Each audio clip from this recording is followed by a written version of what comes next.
بسم الله الرحمن الرحیم. الحمد لله و الصلاة و السلام علی رسول الله. عزیزان بیننده، سوال دیگری شد برای ما درباره سلمان فارسی که آیا سلمان فارسی یک خیانتکاری بود یا خیر. البته این خیانتکار گفتن سلمان فارسی از دست بعض ملتگراها است که او را همچون وطن فروش جلوه میدهند.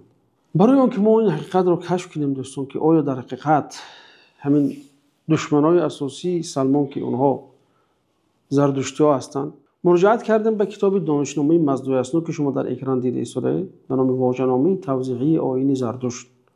مؤلفش دکتر جهانگیر اوشیدری. جهانگیر اوشیدری کی است برادران؟ این انسانی است که سال 1299 هجری شمسی در شهر کرمان تولد شده است و در آخر کتاب میگه که این مرد میگه پشت اندر پشت، یعنی که نسل اندر نسل فرزند موبد است. میگه موبد و موبد زاده ها بود. همین کتاب انسیکلوپدیا یعنی که دانشنامه رو او گذاشته است. این مرد میگه که آنچه در این گردآوری آمده است همه مستند و مبتنا بر مآخذ است، اما برای جلوگیری از اطالت کلام میگه ما از این چیز میگه، یعنی که این چیز خیلی وسیع آورده میگه، لیکن هر چیزی که میگه چی است؟ مستند است و مبتنی است بر مآخذ، یعنی که من از اون سرچشمه گرفتم، یعنی که چی از خودم نبافتم میگه این مرد.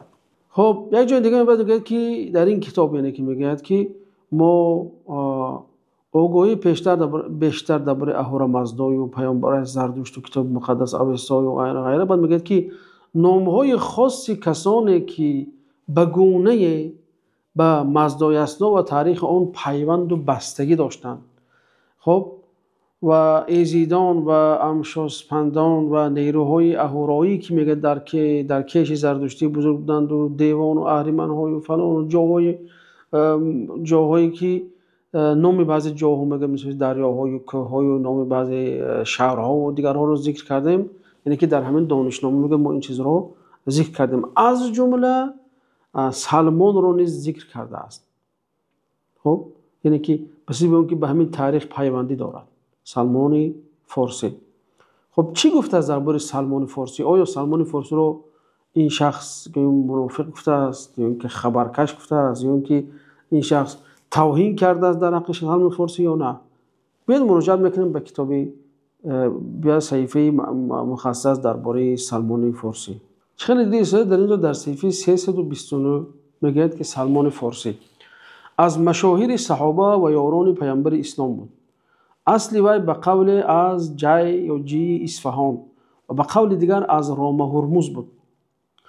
گویند که یک چند در شام و موصل و نصیبین سیاحت کرد و در بلاد عرب به اسارت بنی کلب افتاد، یعنی که تاریخ سلمان رو به طور مختصر گفته شده است. بعدها یکی از اهل قریظه یهود، یعنی که بنی قریظه یهود او رو خرید و به مدینه برد. در مدینه اسلام آورد. مسلمین او را از خواجه خریدند، یعنی که از اون خواجه یهودیش، و آزاد کردند.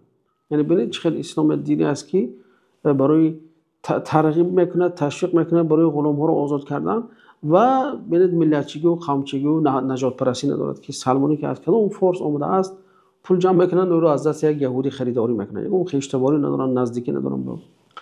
سلمان میگه از ادیان و مذاهب آگاهی تام داشت و مرد پرهیزگار و زیرک و کاردان بود.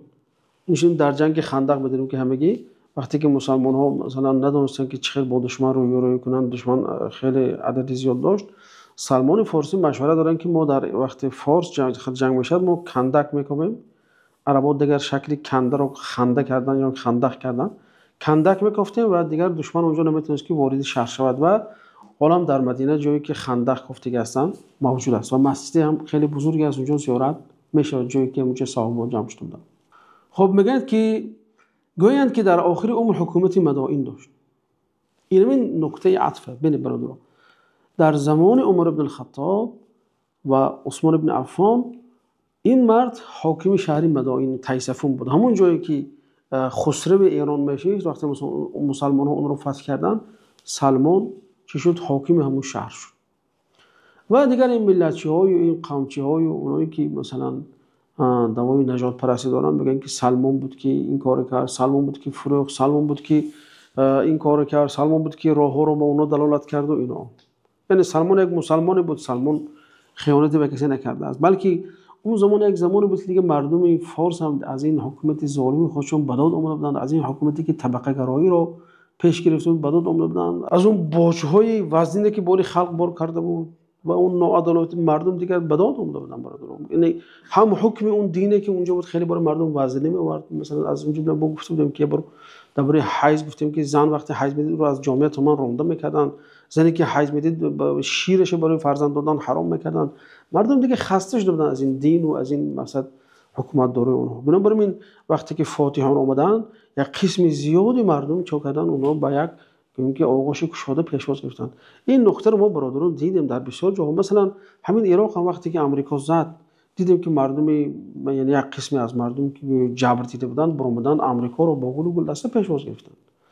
لبنان هم وقتی که یهودا سال 81 و 82 درآمدن، بعضی قومایی که در جنوب بودن اونها رو با گل و گلدسته پیشواز گرفتن که اونها رو آزاد کنه، یعنی که با اونها آزادی بخشیده شده باشن. و این چیز یعنی که چی در طول تاریخ تکرار یابنده هست و مردم هم خودشون قبول کردن. و یکی از حکمتی دیگر حضرت عمر و عثمان بود که سلمان رو همچون حاکم گذاشتن، تا که مردک زبانشون رو بدن با اونا میدونست که چا کنه، دادگیری کنه، با اونا فهمونه هم اسلام، هم اونها رو دعوت به اسلام کنه. و تقریبا سال 35 هجری وفات کرد رضی الله تعالی عنه. خب در اونجا میگه قبرش مشهور است در همون نزدیکی شهر بغداد که مدائن. خب ببین تو اینجا یگان سخنی نگفته است، یگان سخنی بدی هم نگفته است، نه او را مثلا تنقید کرده است، نه دشنام دونسته است، نه خائن وطن گفته است. گفتم که در سری کتاب ما آوردیم که من فقط مستند از مآخذش گفت مستند میگیرم، مبتنا بر مآخذ میگیرم. بعد این جهانگیر اوشیدری علاوه کرده میگه که عهدنامه از پیامبر صلی الله علیه و سلم که آن را علی نوشته است رضی الله تعالی عنه نسبت همین سلمان و هموطنای سلمان.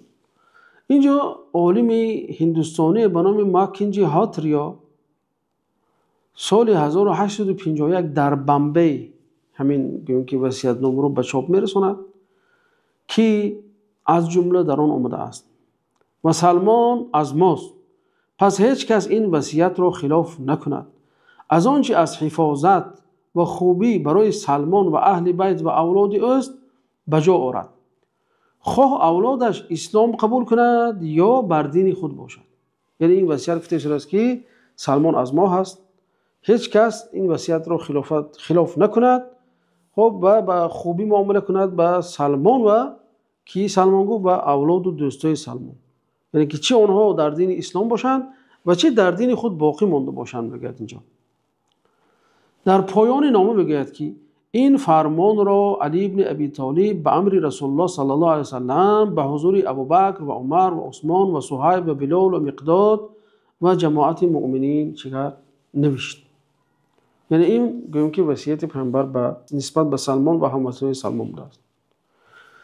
این را که آورد موبدی که نسل اندر نسل موبد است و یگان تحقیر به که سلمان نکرد و را با وطن فروش هم نگفت. برعکس گفته که سلمان بود که سبب شد همین وصیت نوشته شد و خون مردم فارس ریخته نشود و آنها احترام شود.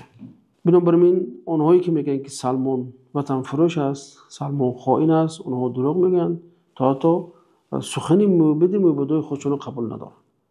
موبد اونها میگه که سلمان آدم خوب بود که سببگاری پیشگیری از خونریزی در فارس شد، اما اونها میگن که سلمان خیانتکار بود. موبد باور کنیم یا اینکه یک موبد کوچگی را. السلام علیکم و رحمت الله.